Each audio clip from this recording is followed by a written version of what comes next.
music shit, and most people, you know, they have that aura about them that they think they're better than everybody. And me, man, I'm a regular motherfucker, so I fucks with real people. So yeah, remember we're live on the air, man. This goes to I'm sorry, man. I wasn't supposed to cuss. It's all right. I'll try to get it beeped out before it hits. I'm sorry. I'll stop cussing. My fault. I didn't even catch it till right now because I'm used to it when I'm talking to rap artists. I don't even like to say. I just call them artists now because there's too many different titles for different kinds of music that come out of the city, the state, the country. You know what I mean? So I just say artists, whether it's a rock musician, a rap artist, a hip hop artist, a R&B artist, jazz artist. I just say artists. You know what I mean? Yeah, I can dig it. And I mean, I feel the same way. I take this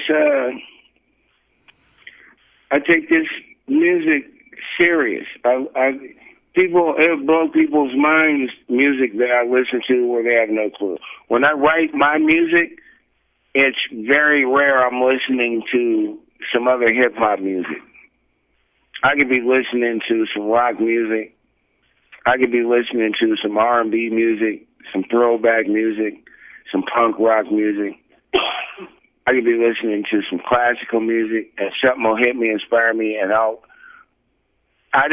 it trips me out where people tell me it bugs them out that I can write songs without listening to any music. And to me, I'm like, I can hear a track one time, and if you want me on the song, usually that happens on a feature, but I'll do that myself too. Yeah. But me and you still got to get together and do that. So we got to handle that. Yeah. We got to take care of that. I guess Spooky sent out a beat for us last night. Did you get the beat? Man, I've been so busy, and man, me and that man we have a little project we're doing. I've got a fist full of projects I'm working on where I've been working hard. Where me and that man have one that's pretty cold-blooded. Me and Spooky T have. Man, he's done some production on my next album, Killuminati, coming out, where he produced 5 tracks on that. Shout out to Spooky T, TB's 303, sponsor of tonight's show. So make sure you go and check out TB's303.com. He sponsored the show. If you want beats, recording, video, that's the man you got to go see. So make sure you go check that out. He's the sponsor of tonight's show. Get down. I almost said the F-bomb again, but remember I can't cuss. I know, because but y'all mess with him.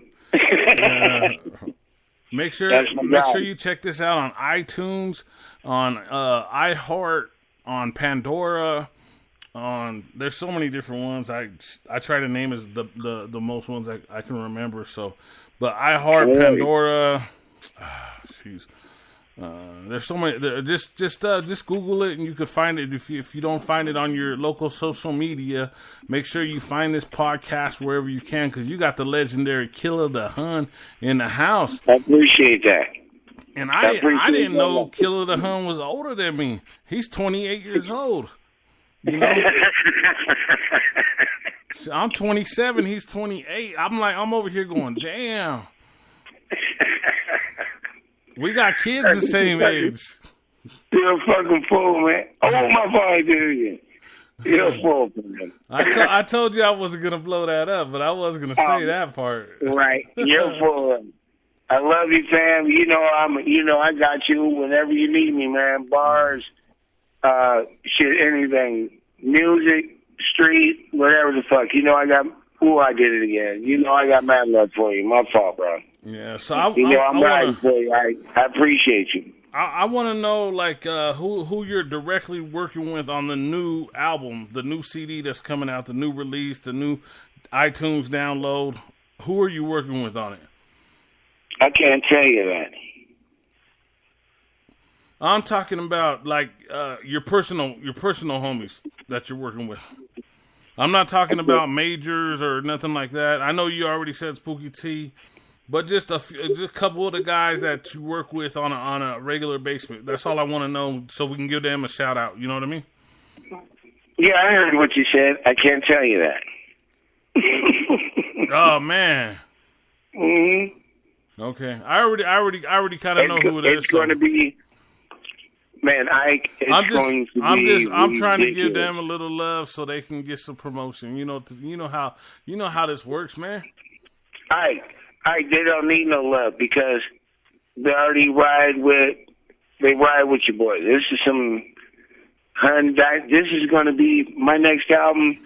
The features that are going to be on there, my first album, Amerikiller, yeah. I'm about to reissue that. Been getting love for that. Where I'm going to reorder that where I got so much love. Yeah. Amerikiller, this album's going to be so bananas. I'm not telling nobody anything. I didn't have no features on my first album. Oh, you did all straight across then, huh? Yeah, I had a point to prove. Yeah. You know me, I'm new out here. I had to start. I had to earn my keep. I had to earn my stripes out here. No matter what I did in Kansas. Well, you got that. You got me back on that. You ain't telling me what the top 5 is, so you don't want to tell me who the artists are. Right. So you got me. That. You got me. Man, it's gonna be bad, man. And I mean, it's really really the people that's gonna be on this album are my favorite local rappers out here and from where I'm from. That's the best I'll tell you. But no, I'm not gonna tell you who's gonna be on it. But I'll tell you this much: it's gonna be bad. Yeah. Bobby Tech's new album. Yeah. It's going to be ridiculous. Hey, that's all I wanted you to say was give Bobby Tech a shout out, man. That's what I was fishing for, man. Oh, well, that's what I just want to make sure we give Bobby Tech, my homie, a shout out, dog. You know what's up, Bobby that's Tech? My brother. Oh, well, if that's the case, that's all I want to know. The two couple, Bobby Tech, Nutty Knox. Yeah, that's all I want to know is about you. Yeah, Joey Banks. All my people, you know, I mess with a lot of people, and I wasn't talking about the majors. I wasn't talking about majors like E4. I don't talk about that. I want to give our local artist promotion. You know what I'm saying? Right. You know, you asked the right question and didn't get the answer you wanted, but yeah. Dope quotes also. I didn't explain it to you correctly. You know, everybody out there working out there going hard. The rap old truths, legendary. Gotta give shout outs out here, get it in.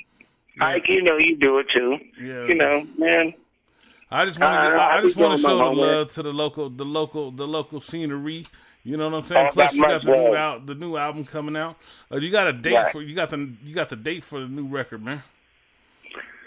You know what? I can't tell you that either, but it's either going to be at the end of the year, okay, or the very beginning. I got a birthday coming up.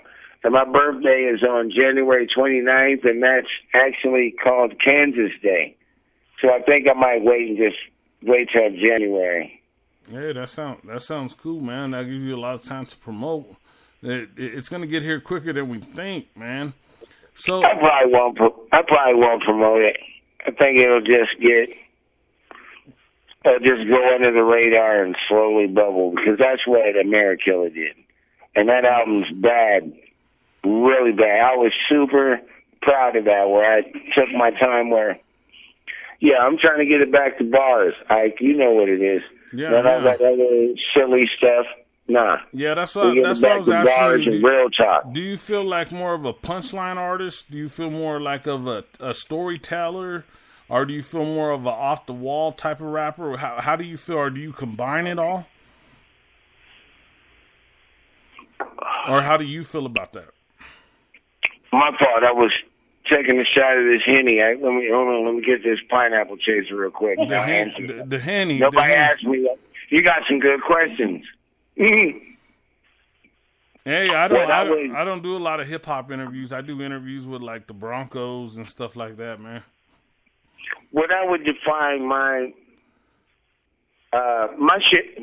Oh man, I got to stop cussing so much. My best way I can define it, to answer your question, I'm like Bruce Lee with it. Okay. My style of fighting is the art of fighting without fighting. Like, I will adapt to whatever it is. I have no style. I don't want to be known where somebody knows what I'm going to say. Yeah. Or know how to copy what I rhyme. I'm like, I don't do that. And a lot of people don't get it, where if people really do their homework on me and research how I do things, I can do songs that I don't even like that aren't my style. I'm a hardcore hip-hop artist. Yeah, I know that from in person. I know that. You know what I'm saying? I put my real life into the bars, and I do bars. I don't just talk reckless, where it sounds good and funny. If it comes down to it, yeah.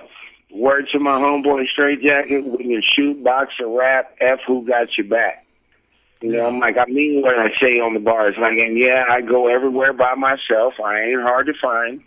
So, you know, we ain't doing all that extra stuff. Yeah. And you just said it just like me. You know, I roll solo wherever I go, man. You know what I'm saying? Yeah. Yeah, and that's all it is. No disrespect to nobody else, but I do me, and I ain't mad at you for doing you. Yeah. But if I ain't digging that, I ain't. But I tell you what, I really appreciate what you said, and it's just real talk from you saying that. It makes me feel good, where I usually be sarcastic and be egotistical. Yeah. But from you saying I'm in your top 5, the nigga, you just made my head so much bigger where I'm going to harass all the rest of my MC friends. Like, did you hear that? You ain't on nobody's top 5 list, you bums. You know, I remember the last show we did was about 4 or 5 months ago together, and we only talked for a couple minutes. And when I speak with you, you're always so humble when you talk to me, man. And it's such amazing. It's really amazing to talk with another rapper that shows compassion, loyalty, and humbleness. Because a lot of rappers don't do that. You know what I'm saying? So, you know, I really appreciate that every time we do shows together. You know what I'm saying? I don't remember. I think it was at the Western something. We did a show. Mm-hmm. I don't know if you remember. Yeah. And we talked for just a couple of minutes, man. But you were so humble. You could tell that you really wanted to talk to me and sit there and chop it up. But we was all running around doing our thing, getting ready to do the show. You know what I'm saying? Yeah. Yeah. It was. I really appreciate you recognizing that, because most people that do interviews with everybody, this is my first one, and I was really gonna be a jerk about it, and just to intentionally make people hate me. But from you, what you're saying, I know what I'm doing is the right thing for hip hop music and for real niggas, period, that do what I do, and we do the same thing. And man, whenever I see you, it's like we've never not seen each other, no matter how long it's been. Yeah, we pick right back up like best friends again every time we see each other. Yeah. I don't act like I'm Hollywood like the rest of these scrubs that be wearing sunglasses in the club at night, doing all that BS and all that front and mess where they ain't Hollywood at all. They're full of crap, man. I hate motherfuckers. I'm sorry. I hate people like that. Hey, I'll wear sunglasses in the club sometimes. Stop doing it, Ike. You're better than that. Nah. You're better than that, Ike. Nah, I do it for I've only done it one time in my life, to be honest with you. It didn't feel right, did it? I've done it one time in my life, man. It didn't feel right, did it? No, here's because you're better than that. Thank you. Here's the thing, though, is I wear glasses now. I'm 27, so I had to go get me some seeing eyeglasses. So I got those glasses that switch to sunglasses. You know what I'm saying? So they're sunglasses, day glasses, whatever you want to call them. You know what I'm saying? That way I can see better. Since I'm 27 now, so I'm rocking the stage at 27 years old, tearing it up, getting down. I think you're trying to pull the wool over my eyes now. You made that sound so correct that you know wearing sunglasses indoors is hey, you know both of us don't